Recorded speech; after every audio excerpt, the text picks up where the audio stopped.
अनिरुद्धाचार्य जो हैं वो जमकर जो हैं वो उनसे कोई सवाल पूछा जाता है और उसको उपहास के तौर पे उसका जवाब भी देते हैं। इस चीज़ की गरिमा और उस गद्दी की गरिमा और महिमा अनिरुद्धाचार्य जी को स्वयं बनानी चाहिए।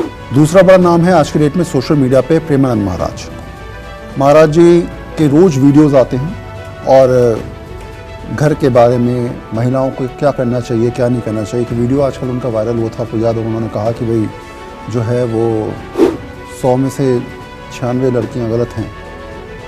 एक ने कहा, अनिरुद्धाचार्य ने कहा कि 25 साल से पहले जो है वो लड़कियों की शादी कर देनी चाहिए वरना फिर गलत हो जाता है। 3-3, 4-4 बॉयफ्रेंड बना के घूमते हैं। प्रेमानंद महाराज सोशल मीडिया को भरपूर यूज़ कर रहे हैं।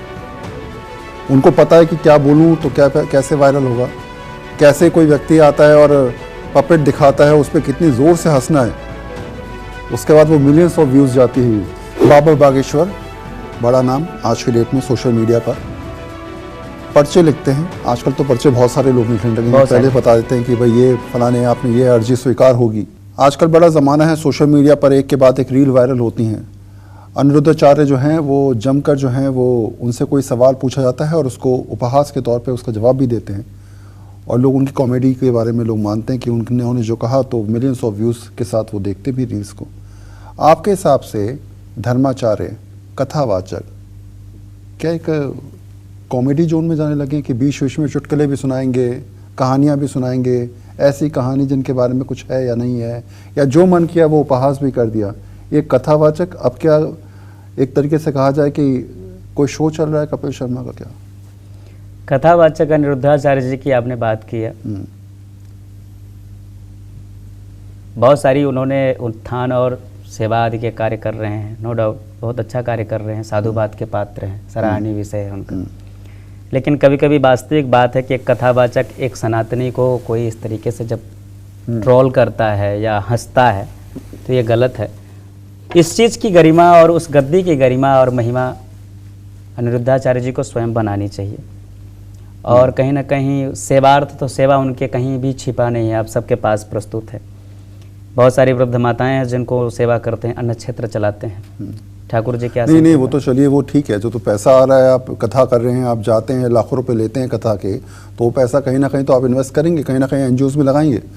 मुद्दा सिर्फ इतना है कि आप एक गद्दी पे बैठे हैं, वहाँ से आप भगवान कृष्ण की बात कर रहे हैं, परमात्मा की बात कर रहे हैं और अचानक करते करते आपसे कोई सवाल पूछता है कि महाराज जी मेरी पत्नी जो है मुझसे लड़ाई बहुत लड़ती है और मैं इसका कैसे वो करूं, समाधान करूं, और मेरी पत्नी मेरे साथ आई है। और वहीं पर जो झगड़ा आपस में बातचीत है शुरू हो जाती है।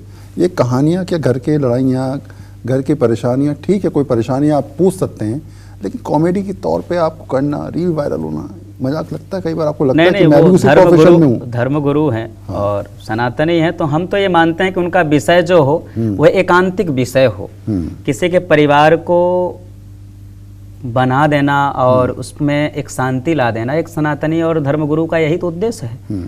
लेकिन उस गद्दी पे बैठ करके आप भी उस चुटकुले के माध्यम में उसको उपहास बनाना या उसके परिवार का मजाक बनाना, ये विशेषता रूप से गलत है। ठीक है। दूसरा बड़ा नाम है आज के डेट में सोशल मीडिया पे प्रेमानंद महाराज। महाराज जी के रोज़ वीडियोस आते हैं और घर के बारे में, महिलाओं को क्या करना चाहिए क्या नहीं करना चाहिए। कि वीडियो आजकल उनका वायरल हुआ था, आपको याद होगा, उन्होंने कहा कि भाई जो है वो 100 में से 96 लड़कियां गलत हैं। एक ने कहा, अनिरुद्धाचार्य ने कहा कि 25 साल से पहले जो है वो लड़कियों की शादी कर देनी चाहिए वरना फिर गलत हो जाता है। 3-3, 4-4 बॉयफ्रेंड बना के घूमते हैं। तो इस प्रकार के बयानबाजी महिलाओं को लेकर, चाहे प्रेमानंद महाराज हों, अनिरुद्धाचार्य हों, इनको आप मानते हैं कि शायद अपने मुख से निकाली बात को सोचना चाहिए?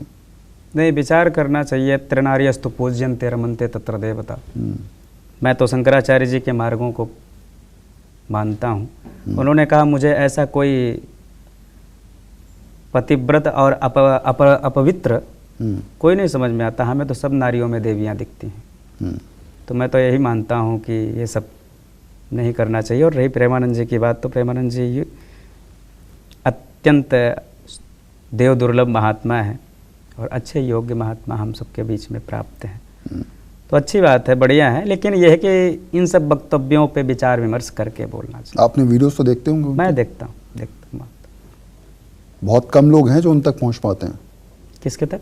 प्रेमानंद महाराज तक? नहीं, ऐसा नहीं। उनके यहाँ शुल्क आदि की व्यवस्था नहीं है। आप सुबह जाएं, मैं आज तक गया नहीं हूँ। सुबह 4 बजे लाइन लगी होती है रोड पर। हाँ, टोकन जो दर्शन आप- कर पाएगा वो कर पाएगा, बाकी अंदर जाने के लिए, उनके साक्षात दर्शन करने के लिए बड़ी मुश्किल है। हाँ, टोकन आदि का माध्यम है। अब देखिए, मिलना और एक ना मिलना दोनों अलग विषय है। मैं इस चीज़ को नहीं मानता हूँ कि वो किससे मिलते हैं, किससे। 3 गाड़ियां हैं BMW, हम्म। काफिला चलता है। देखिए, अब धन के भाव में आप बात कर रहे हैं तो उनके पास प्राप्ति है, योग्य हैं, और समर्थ को कुछ 200 गोसाई समर्थवान हैं। तो इसलिए उस विषय पे क्या विचार किया जाए कि 3 BMW है और कुछ भी नहीं है। ऐसे भी महात्मा हैं जो फक्कड़ हैं, उन्हें कोई नहीं पूछ रहा है, नाम जप करते हैं, साधना आदि के क्रिया में मस्त रहते हैं, और वही है उनके लिए कोई महल अटारी नहीं। आपको लगता है प्रेमानंद महाराज सोशल मीडिया को भरपूर यूज कर रहे हैं? उनको पता है कि क्या बोलूं तो क्या कैसे वायरल होगा, कैसे कोई व्यक्ति आता है और पपेट दिखाता है, उस पर कितनी जोर से हंसना है, उसके बाद वो मिलियंस ऑफ व्यूज जाती है, किस सवाल का क्या जवाब दिया जाए, ये सब पता है उनको। समझते हैं, पब्लिक को समझते हैं। और कहीं ना कहीं सोशल मीडिया को आज के डेट में सबने अपना वो बना रखा है, चाहे वो जो कोई भी हो। मैं एक व्यक्ति की बात नहीं कर रहा हूँ, चाहे जो जिस गद्दी और पद पे बैठा हो, चाहे वो धार्मिक प्रवक्ता हो, वो चाहे राजनेता हो, सभी ने इसको अपना एक साधन बना रखा है, और ये साधन उनके लिए लाभप्रद भी हो रहा है सबके लिए, इसलिए तो साधन बना रखा है। बाबा बागेश्वर, बड़ा नाम आज के डेट में सोशल मीडिया पर। पर्चे लिखते हैं आजकल, तो पर्चे बहुत सारे लोग लिखने लगे हैं। पहले बता देते हैं कि भाई ये फलाने आपने ये अर्जी स्वीकार होगी। आपको लगता है कि ये सच में ऊपर ईश्वर का अचानक एंटीना लगता है और अचानक जो है वो प्रकट होती हैं चीज़ें, दिमाग में आइडिया आता है कि हाँ भाई आपके साथ ये होने वाला है, या जो सिद्धियों की आप बात कर रहे हैं, क्या ये वो सिद्धियाँ कनेक्ट हैं? उन्हें कुछ न कुछ ऐसी चीज़ें हैं जो प्राप्ति है और दैवी कृपा है। और बागेश्वर धाम की बात करें धैर्येंद्र कृष्ण शास्त्री जी की, तो सनातन के लिए एक धर्म ध्वजा है इस समय। कहीं ना कहीं अच्छा बोल रहे हैं और सनातनी भी हैं, और ठीक है, बढ़िया है जो सनातन की बात कर रहा है। कहते हैं ये रंग सनातन है, युग युग से पुरातन है।